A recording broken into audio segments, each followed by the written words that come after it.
Ser issegwu edizzjoni ta' Kellymni, il-podcast ta' Gwida li hu miġjub lilkom minn Dasja Malta, Majoka Spaz, Valletta Glass, Pizza Hut, Aromi Divini, Positive Parenting Malta.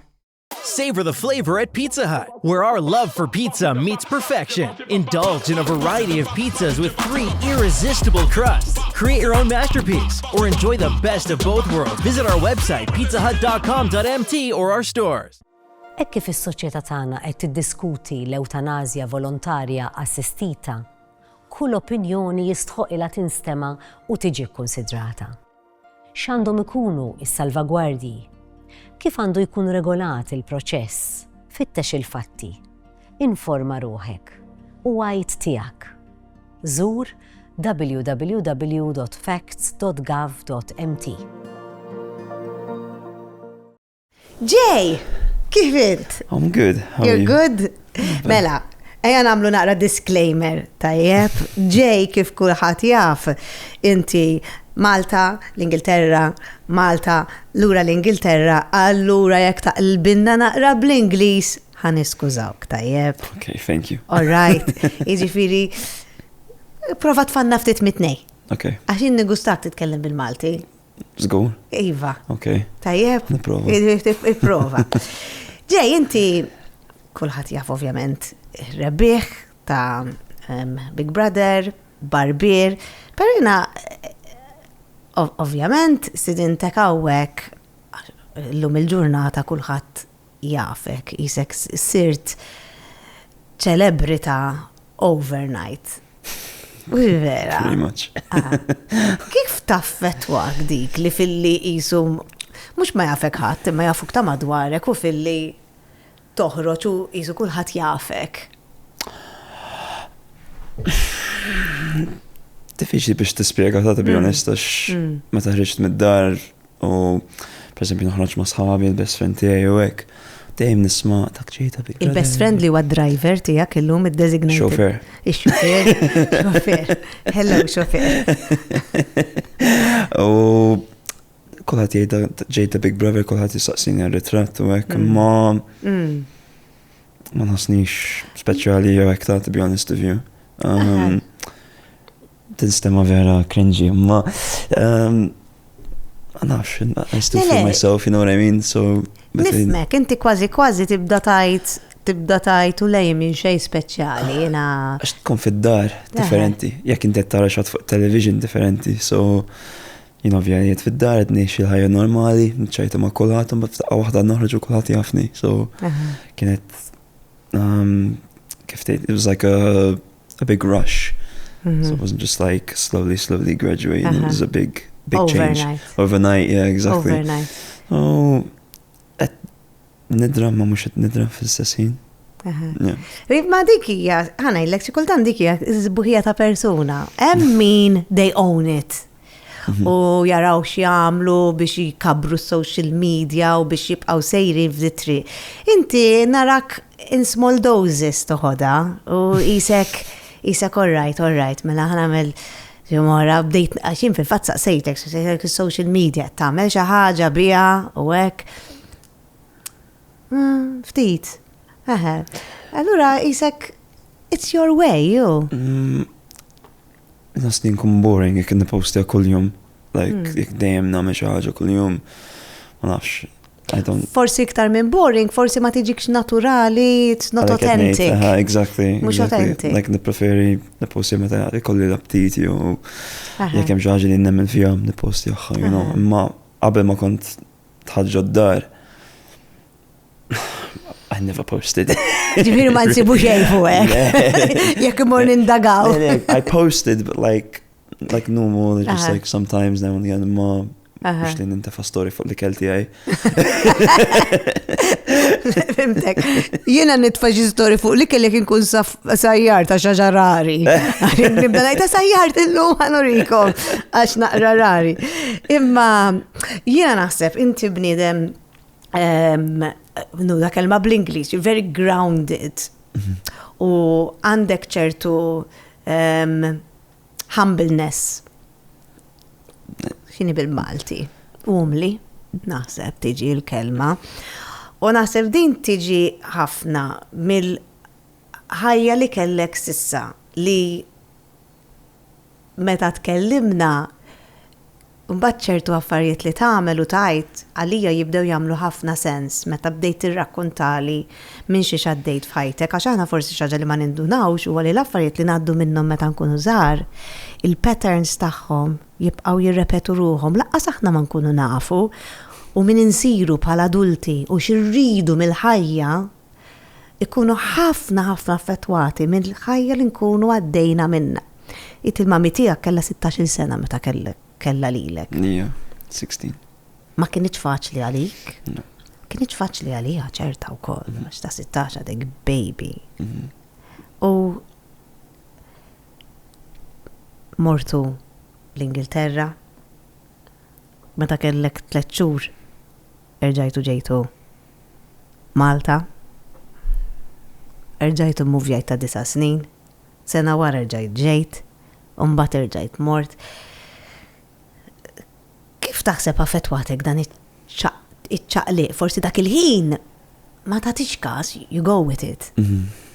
Imma llum il-ġurnata jekk taħseb lura. Kif taħseb xi trid inti mill-ħajja li ma kellekx forsi dak iż-żmien? A home, I would say. A home. Yeah, because we moved a lot in Malta, in the UK. It's always moving. I mean, kifet, like, tidraħħa, you know, like, normali għalija biex nimmovja kull imkien. Ma jek, like, rrit stable home, jek li nejt għawnek nipassa. Ta' ma sens? Naħseb ta' ħafna sens, għax inti you want to lay your roots. Yeah, exactly. It wasn't easy growing up, you know, moving all the time, but you start to get used to it. You know what I mean? So I'm not the type of person to complain. I'm the type of person to just go with it. I think that's something that I learned being young, you know, just go with it. You just do it. I'd like to have a home. To say that this is my home and I'm settled. That's what I want. Familja. Familja. Tixti. Issa le. Probably. Il-qoddim, mux issa. Ija l-qoddim. Forsi kolli familja għalija. Standard, normal, basic life. Ma xi kultant standard, normal, basic life u l-affarijiet li huma l-iktar sinifikanti f'ħajjitna. Naf li inti anke ovvjament mal-mama tiegħek għat li mella aħna ġili anke għadna fuq it-tapit. Konna żgħar my mom couldn't afford to really take care of it. Probably you know, a baby, you know what I mean? We had a struggled life when we were younger, that we slept on the carpet of like some family members and stuff. It wasn't for too long, but it was always a big struggle when we were young. So I respect my mom a lot from 16 till now that she's managed to do what she did. And I think she's obviously done a good job because I've ended up still alive and still here. So yeah, it wasn't easy, but nistax nikomplejni fl-istessin. Għalek meta ċertu affarijiet fid-dar li jiġru u ċertu nies jikkomplejni fuq ċertu affarijiet, nibda ngħid imma it's not the end of the world. Fil-fatt il-notarnija di li meta jidir li meta Marvik kellu jmur fil-boundary li għalu l-għadġa, inti isek ma stajx tifhimha. Xkulħadd bidejt, miskini ġulkox. Mhux qed ngħid kontra l-ħadd fid-dar. Imma jimdejt ngħid mhux qed nifhem għaliex għala miskin. Like it's 12 hours in the big cage, like you're not gonna die, you know what I mean? I lived homeless, I was here, I was there. So for me, being in a cage for 12 hours, getting fed, it's the high life. So you were homeless? I was homeless, yeah. For 2.5 weeks. 2.5 weeks? Yeah. Kem kellek żmien? I was homeless a few times actually. So I got to get kicked out of the house or something like that because I was a troublemaker. Then troublemaker, x'kont tagħmel ġej? Niċċensurawhom. I mean, not the best at home, always having fights with my mom. Could get arrested and stuff. Not the best chapter of my life. But yeah, but before I went into Big Brother, actually, I think maybe 6 months before Big Brother, I was homeless as well for 2 weeks. Yeah, it was really bad. Malta, ġifieri. Malta. Had a really bad time before. U fejn mortejx? I ended up moving in with a friend of mine who took me in for a couple of months. And I found the place, and then, yeah, it was okay. Wasn't the best time, but it was still better than being on the bench. Nota li dejjem qed tajli, but it's okay, better than isek dejjem jirnexxielek issib il-positività. Ma tridix il-miskin inti? Le, niddejjaq ħafna. Like, ma ċertu nies jgħidi kemm int għaddejt minn ċertu affarijiet jew anke pereżempju inti qed li jien humble u hekk. Like, I don't see it. I just get on. Yeah.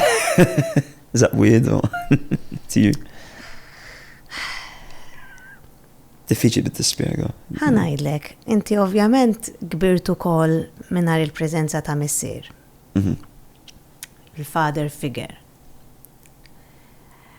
Ma mamma li kienet għada tifla hi u llum il-ġurnata li inti għandek 25, naħseb iktar tapprezza kemm kienet għada tifla ta' 16. Daqs kemm għamilt l-iżbalji tiegħek int ċerta li għamlet l-iżbalji tagħha hi wkoll. Allura meta tgħidli I was a handful, keċċitni mid-dar, kienu ħajarrestawni, mhux neċessarjament għax inti raġel ħażin, imma dak huwa form ta' rebellion ukoll. I think when I was young I couldn't accept some things and mistakes my mum would make, you know. But now I can accept them, I can understand a little bit more that I'm older. So I've learned to accept it and live through it. So even the relationship between me and my mother is a lot better now than it was before, you know. Muxek, inti kont tara affarijiet.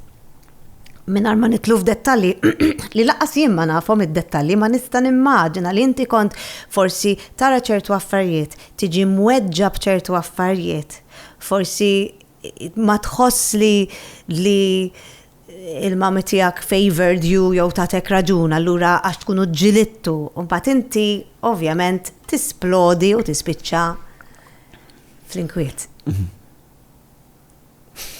Imma hija kollu sforz ta' sitwazzjoni li għext. Sfortunatament, jiġifieri tantx dot tissawwat fuq għall-biċċa tax-xogħol. Tajjeb, promise? Promise. Inti wkoll għandek hook iżgħar? Hook iżgħar, kemm hu żgħar minnek? Kemm għandu? 15. 15. Jiġifieri kellek 10 meta 11. 11. She's 26. Kont ħadd qisek rwol ta' missier taħseb ma' hook? Ja, mi kienet single mother ovvja. Kont nejna kemm nista'. Anka f'ċertu ħin dak il-weekends hekk nieħu ħsiebu f'xi kultant tkun ix-xogħol u kont nejna ħafna. Kellna babysitters u hekk imma xorta kont nagħmel kważi kollox jien. I would feed him, change his nappies, you know, stuff like this. Ma tallimt ħafna fuq din. Teenager, ġifieri kont. Teenager, I think when I turned 18, I was pretty much taking care of her most of the time.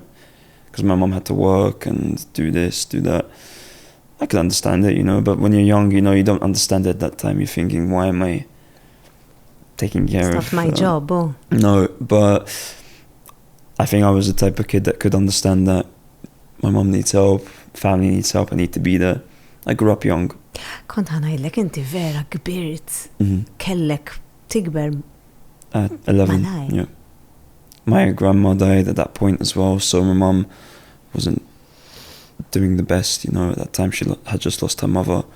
So it was like I was the Support. Yeah. The pillar. Yeah. It was tough, but it's okay. See, it's okay. I keep saying that it's okay, but I'm getting used to it, you know, to say that. It was tough times. For me, especially losing my last grandparent as well, wasn't the easiest time of my life either. When was that? 11. She died of cancer, unfortunately. Who can't close? Very close. My grandfather died before I was born, and she died when I was 11, so it wasn't the nicest of feelings. But the family did change a lot, like, you know, there wasn't that. I think my mum was in a different place, you know, with losing another parent and having to go through life alone in a way. Even though she has my auntie, but my auntie also lives in the UK, so it's not. So it wasn't easy for her. So I can imagine how tough it was, you know. But at that age, I think I had to grow up a bit quicker than most people and mature a lot more. Even though I'm still a little bit of a kid, sometimes it's still. I had to take care of the family, do certain things. So I think that's why also I look at things not in a bad way. Just get on with it and do it. So that's why when I'm talking about the cage, if they tell me I have to be in there for 6 days, I'm like, okay, sure da. Għalik miexaj, no? No. Been through a lot worse than being in the cage for 12 hours. So when I see a lot of people reacting in certain ways and panicking because he's in the cage for 12 hours, I would get a little bit like frustrated because I didn't understand why. Trigger me, yeah, because I'm like, this is nothing. Like, need to. Umbat forsi li jiġri li reazzjoni tijak forsi taħsadhom in-nies għax inti meta tirreaġixxi when you react from what you know and what you've been through. U inti ovvjament mhux kulħadd ikun f'moħħok, allura forsi mbagħad dak li jkun jħares lejk u jgħid dak kif ma qed iħoss xejn. Isu jekk il-maġġoranza qegħdin jgħidu miskin, inti minnaħa tiegħek tgħid x'fiha u xi kultant tidher ikraħent. Imma fil-verità tant għaddejt int li mixejn għalik. Nidher ikraħien xkulħadd jgħid dak ajjur jew għandu xi ħaġa kontri imma kienx ħabba xi ħadd, kien ħabba s-sitwazzjoni. L-eżagġerazzjoni tas-sitwazzjoni. Bravi. Fil-fatt inti ta' 14-il sena ftaħt l-ewwel ħanut tiegħek. 14-il sena kellek. Le, meta bdejt. Bdejt. U 16 ħadd il-ħanut ta' stepbrother tiegħi. Imma illum il-ġurnata jiena t-tifel tiegħi għandu 13 tajjeb biex jistudja nagħmelek. Meta nħares leħ ngħidlu xi tagħmel, xi xejn 6 TikTok, livings, futbol, xi purtaħ, imma inti ta' 16-il sena tiġa qisek tfajt rasek fix-xogħol. Jiġifieri sforz tal-ħajja li għaddejt minna, inti għat li vera mel kont troublemaker, imma through it all, you still found your way.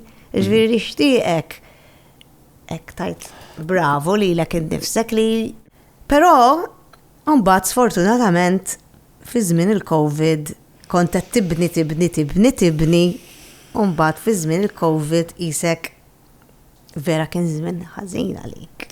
I think COVID was like the worst ever thing to happen in my life, to be honest with you, out of everything. Hekk kif is-soċjetà tagħna qed tiddiskuti l-ewtanasja volontarja assistita, kull opinjoni jistħoqilha tinstema' u tiġi kkunsidrata. X'għandhom ikunu s-salvagwardji? Kif għandu jkun regolat il-proċess? Fittex il-fatti. Informa ruħek. U għajt tiegħek. Żur www.facts.gov.mt. Tlift il-ħanut, tlift l-arrusa li kelli, tlift l-appartament, tlift ċertu nies, ċertu ħbieb, u tlift naqa health status tiegħi wkoll. So kelli ħafna affarijiet f'daqqa, and a lot of things led to that put me in a very dark place for the next 4 years. Wow. So yeah, it was probably. Inti kellek ukoll kellek problema wkoll bil-gambling. Bdejt ftit? For fun? For fun. L-sports? We're talking like. For fun. Yeah, literally for fun. Li għamil kulħadd.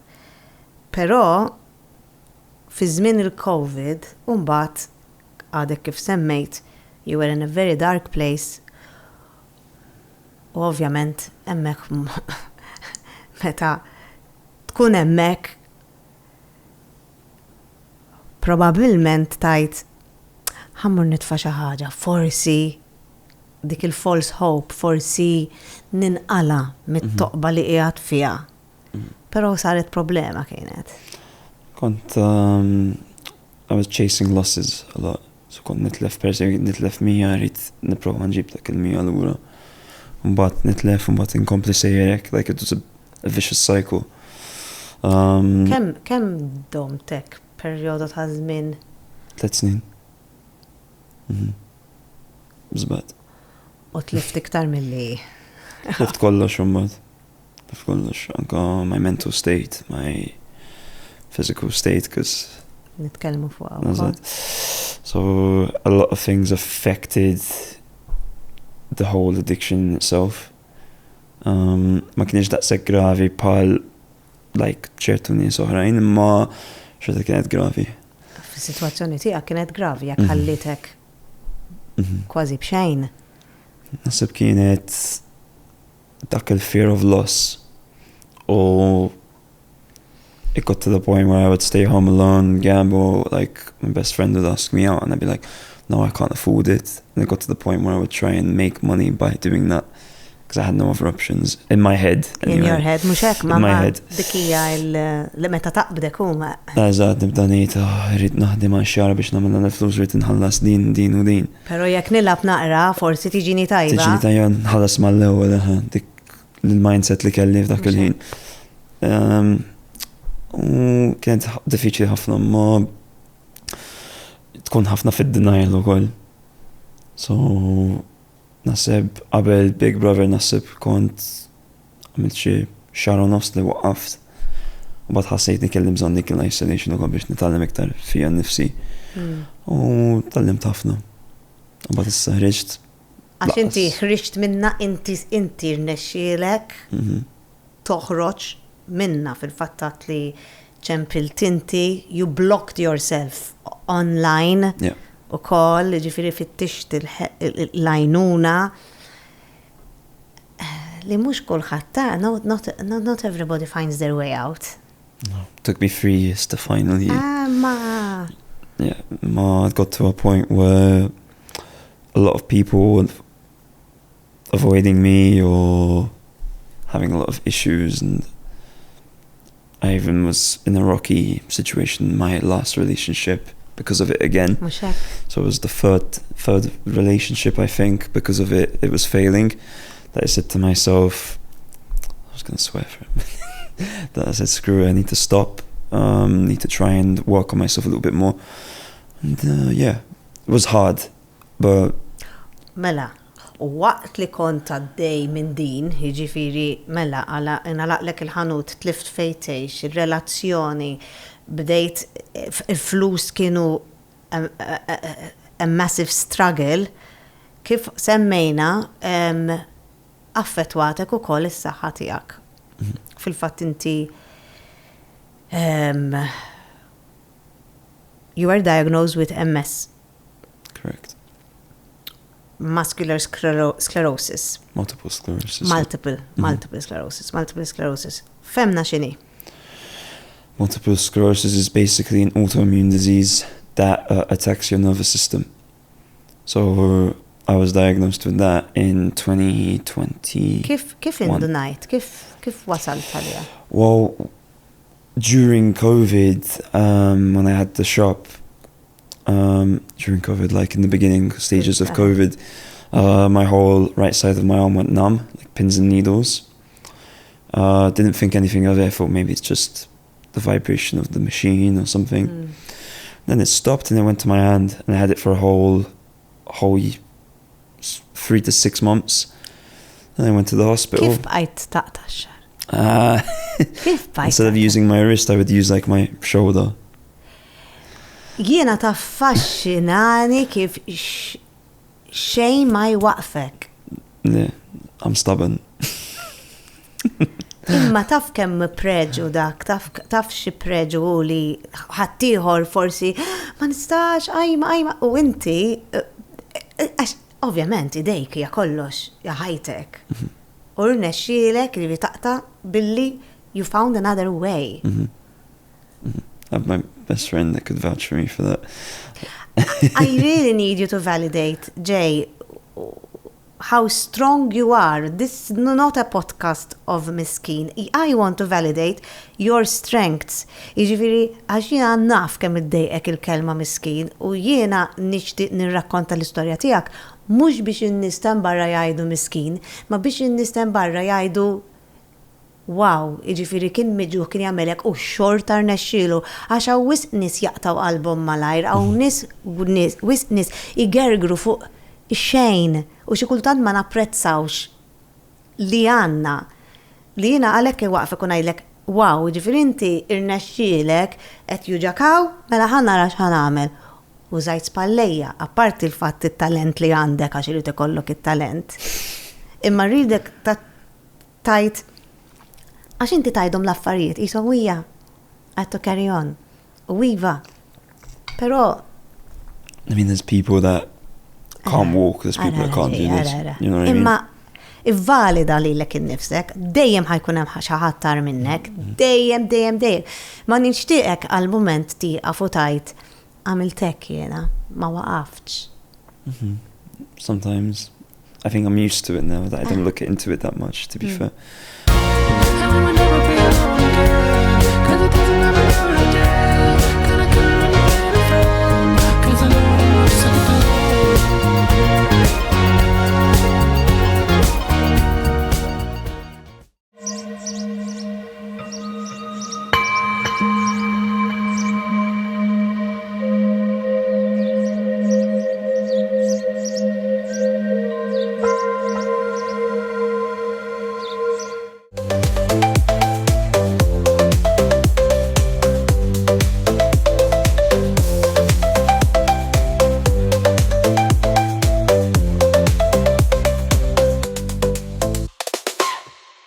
So, sorry, waqqaf. No, They tuża spallejk.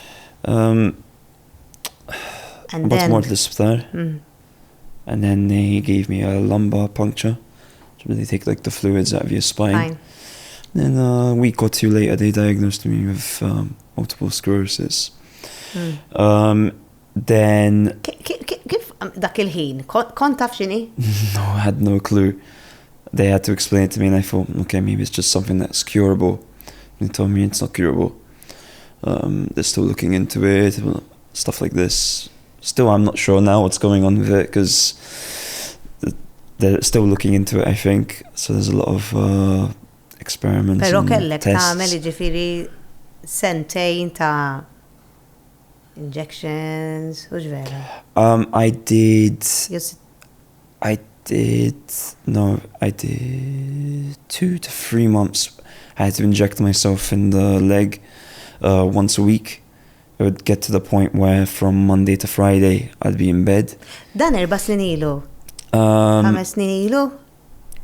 4 20 years. sena ġifieri. Le. 2021, 22. U iva, kellek 21? 21, 22.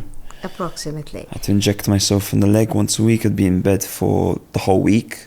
The weekend I'd be fine then. And Monday I have to do it again. Kellek min jieħu ħsiebek. No, my mom would work, my brother. I mean, my mom did take care of me, you know what I mean? But obviously she has her own life and stuff. But doesn't mean she wasn't there. Yeah, fibtek. I'm stubborn. I prefer just to do it myself. Yeah, no. Ma konx naf. Then realizzajt. Niddeja ħafna, nipreferenx namel kollox Ma waħdi. kontri tiddeja il-ħadd. Ija. Inti rrakkontajt li darba kont għawdex. U qabdek episodju Aha. tal Couldn't feel from underneath my waist to my feet. couldn't feel, femni, xieġifiri, went nam ma Nam. tistax tamelek u ma tħox xejn. Xejn, konna nimxisni, pingu. Pingu kemmu ħellu kemmin, kont nara ma t-tifel. Ma konċ għed nimxi sew. Pingu l-penguin, by the way, ma jafux. Konna mux, but I had to go to the hospital. I took the car. Aw Malta. In Gozo. In Gozo? I lived in Gozo at the time, and I drove from Gozo to Malta. Le, eżatti, you had to go to hospital in Malta, mux hospital in Gozo. No, Malta. Iġifiri inti b'saqajkek. I had to keep looking at the pedals to make sure I'm Ma pressing the right ċempilt one. il-ħat biex jgħinek. Le. I just went on my own, went to the hospital, got some steroids, and drove back to Gozo. Sounds crazy, I know, but It's not crazy, imma il-tajd li I'm stubborn, imma tant għandek biża li persuna jgħidlek miskin, that you don't reach out for help. Tant tal-limt tkun indipendenti tikber li inti trid tagħmel kollox int, però xi kultant ġej min iħobbok ikun irid jgħinek ta'. naf ta' like għandi ħbib tiegħi u hekk like jgħinuni ta' ġifieri. Mhux qatt ma nistaqsi għal għajnuna, ma jekk nista' nagħmlu waħda nagħmilha. So I try to avoid asking for help because I think that's just in me. Tiddejjaq li ddejjaq in-nies ukoll. I mean, also when I had problems with the whole gambling and stuff, I think I asked for too many things to the point where now, especially, I want to not ask for anything anymore. I want to do my own thing. I want my own independency. I want to do my own thing. I don't want to bother anyone. I can do it myself, kind of mentality. But now, slowly, I'm trying to learn how to ask for help. Bravo. Thank you. Pero issa ilek sentejn u nofs ma jkollok relapse. Sentejn u nofs. Iġifieri ti waqqaft, għajde. Waqqaft il-pills, għaxumbat wara l-injections mort fuq il-pills. They were also giving me a lot of side effects, umbat waqqaft. Dejt il-gym, kont naħraġ iktar nimxi. Just physically keeping myself active. Kienet tejni iktar, u għatma kelli relapse għal 2.5 years. Ma jien kelli l-inqas, like The mildest? The MS. Ok, għaxem forsi gradi u l-grad tijak huwa Eżatt. l-inqas grad. Per eżempju, jien ġo Big Brother provajt ma nafx nitkellem fuq l-MS. Għalfej? Għax ma nix nilaba tal-miskin ġoddar. Like kon nitkellem fuqha biex nkun iktar open, ma I don't want it to be a big thing. Plus pers li waqqaft il-pills u ma rridx ma nistax ngħid li jien what's the word? A good example, because I don't recommend anyone to not take anything. Dik kienet deċiżjoni tiegħek. Eżatt. Pero ħaddieħor minti xettajt isma' għamlu hekk għax jiena mort tal-aħjar. Kulħadd għandu jagħmel u jobdi li jgħidu l-tabib, però inti ħassejt? Ħassejt li kelli bżonn nieqaf għax I felt like they were making me personally worse. Minti tħobb ħafna l-affarijiet naturali, ux vera, għax niftakar xi ħaġa anke xi creams u hekk. Creams u hekk eżatt jogħġbuni. Kont fid-dar kellna naqa' affarijiet saqsejthom għal affarijiet naturali xi dejquni tagħhom bil-chemicals u affarijiet hekk. Perfumes or whatever you call them, I don't know. I'm very particular in that way. So I don't really like it too much. Min fej ġiddi? Dejjem kont hekk. Naħseb, to be honest, ġiet iktar mill-ex tiegħi xi l-istess. Iktar affarijiet naturali. So tħobbhom ħafna, so tallimna iktar magħha u jogħġbuni iktar issa. Jgħinuni. Ġifieri bħalissa kif qiegħed is-saħħa tiegħek marret ħafna għall-aħjar. Naf li qed taħdem ġo barbershop u ħatiftaħ il-franchise tijak dal-waqt. erbaħt ħafna flus. Li jiena meta ltqajt miegħek u għatli l-istorja tiegħek għatlek I believe a lot in the universe and what goes around comes around and the law of attraction u jiena nemmen ħafna li kien ħaqek ħafna. You needed a second chance. Thank you. Appreciate it. I feel like I got a second chance with this, to be fair. That's why when people ask me how was the experience, I said amazing. I learned a lot from it. Even if I didn't win the money, I think it was still a second chance for me within myself. Because I learned what not to do and stuff. ħafna bħala persuna l-fatt li inti qiegħed hemmhekk naħseb li m'għandekx it-telefon, li m'għandekx il-ħbieb, m'għandekx xejn madwarek, ikun hemm ħafna introspection. Tkun ġo moħħok, eżatt. So tkun ħafna ġo moħħok u tibda tgħid you start to learn about your own character as well in that house, in my opinion anyway. Yes, mela. How can I handle, like for example, I had an issue with somebody in the house. I had an intuition that they were bad. Then after I start to say, why am I like this? Is it something within myself? Is it something that I need to work on? But I look in the mirror and I say, okay, prova għamelek. Ended up being a step up, not a step down, you know, so it was good. Temmen ħafna fl-intuizzjoni? Intuition? Kelli ħafna intuition fid-dar. Nemmen ħafna, anka fuq dawn kif tgħid law of attraction u hekk nemmen ħafna fuq din. Speċjalment ġa Big Brother insomma, tallimt iktar fuqha. So. Dak li jgħidulu the gut feeling. The gut feeling, yeah. I believe in my gut feeling a lot. Never usually lies to me.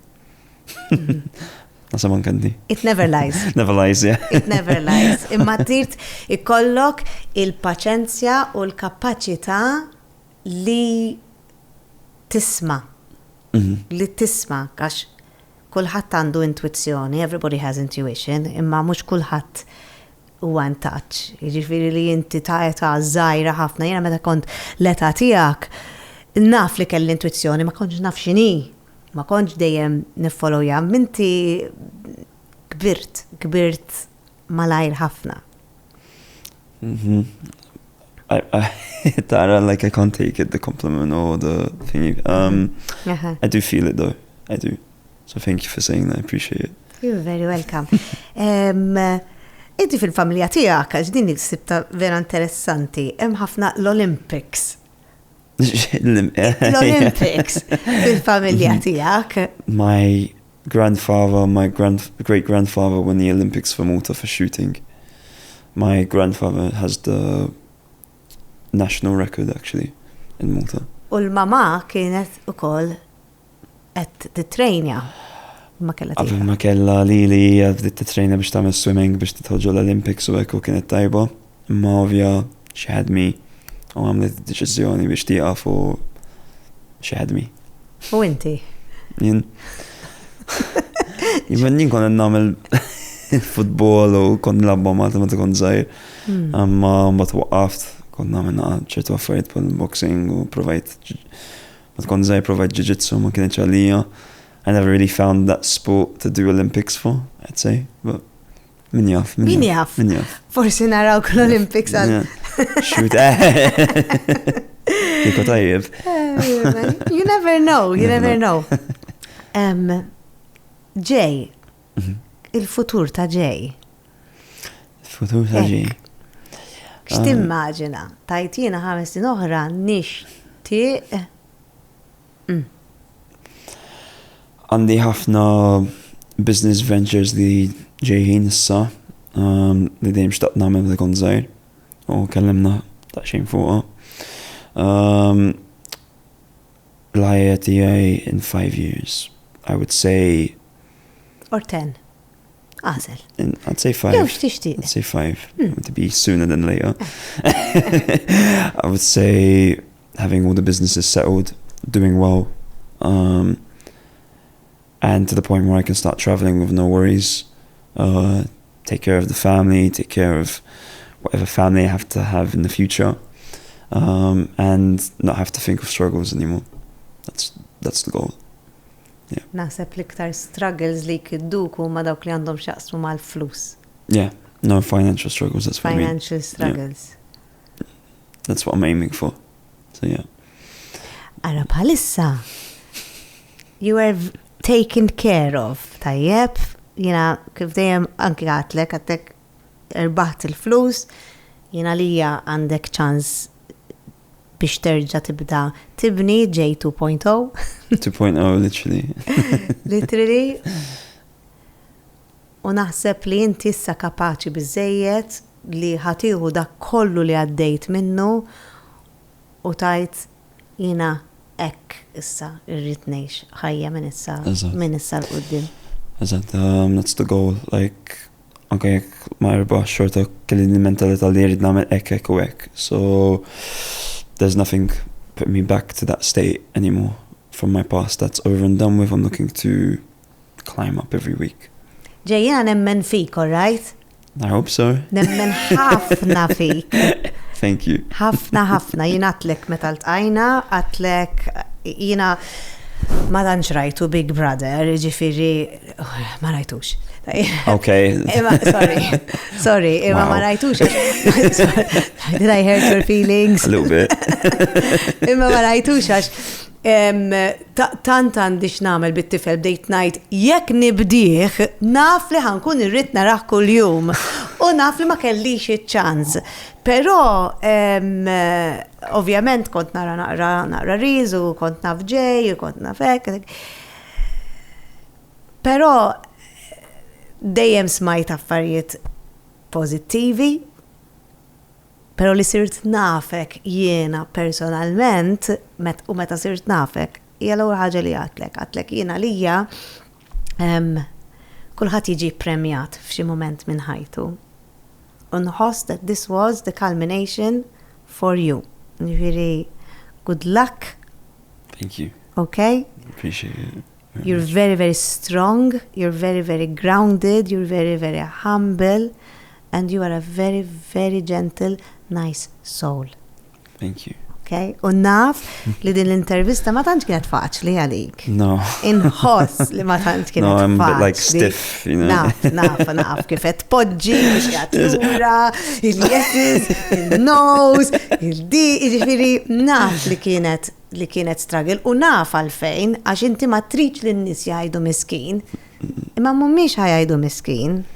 I also feel like as a man, it's not normal to talk about issues. You know what I mean? It is. No, but like you're portrayed to not talk about issues. Exactly, and but stuff. like ngħidlek it is okay. Yeah, I know. Imma inti tant kellek tuħu r-rol ta' raġel b'saħħtek kollox fidejja, jiena rrid noħsib li forsi il-fatt li tiftaħ u taqsam u tajt jiena dejt minn għalik hija xi ħaġa li ma taċċettax fik innifsek. But we have to accept ourselves, the whole of ourselves. So, thank you. Thank you. Grazzi tal-li ġejt, grazzi tal-li samt. U jiena ċerta li ħafna nies ħajtalmu minnek. Li huwa jiena lija għalhekk nagħmlu dal-podcast biex dak li jkun jaraħ u jiġu ħafna nies jgħiduli kemm għejntni u nirringrazzja ħafna lil dawk in-nies li jiġu jkellmuni u ħafna dawk nies li ħallu il-kummenti. Pero jiena ċerta li llum inti il-xaħat ħatejn żgur. So I hope so anyway. I hope this person gets like a bit more positivity from whatever they're going through. So ċerta. I'm happy to be here. Thank you for inviting me. Thank you tal-li ġejt. Qabel ma titlaq, għod li naqrem ta'. Okay. Mela, għawek għandi fwiħa. Hello. Ma nafx għandu x-chemicals da, tajjeb. You're saying I stink. Ma nafx, ma grazzi li l-taxbix perfumery. Thank you. Mela, bat iċċek jaħwara dajjeb. Mela, tiħil siħbek li x-xofer fil-għas. Mela, għawek għandek xema grazzi l-Valletta Glass. Ma nafx jekk tħobx l-imbitabjat, tajjeb, għawek grazzi l-aroma divini. I feel spoiled. This candle is scented.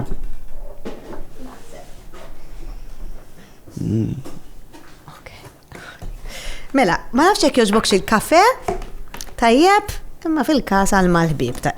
Għawek għanna kafe Kimbo, għandek naqra tazza. Għawek, tara tiġa għetta mill-leg decorations għad-dar. Tajjeb, għet intik id-dota. I'm moving next week, so this is perfect. Eżatt. U għawek għandek trattament tajjeb grazzi l-Majo Kaspaz. Tista' tmurru tuħu naqra ħin grazzi l-tim tal-produzzjoni kollha ta' Kellymni.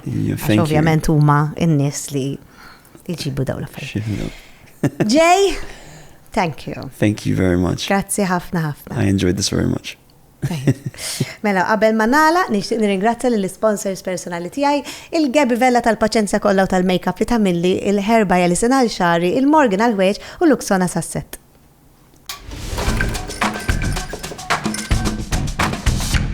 Għadkom kif segwejtu Kellymni, il-podcast ta' Gwida li miġjub lilkom minn Dacia Malta, Majo Kaspaz, Valletta Glass, Pizza Hut, Aromi Divini, Positive Parenting Malta,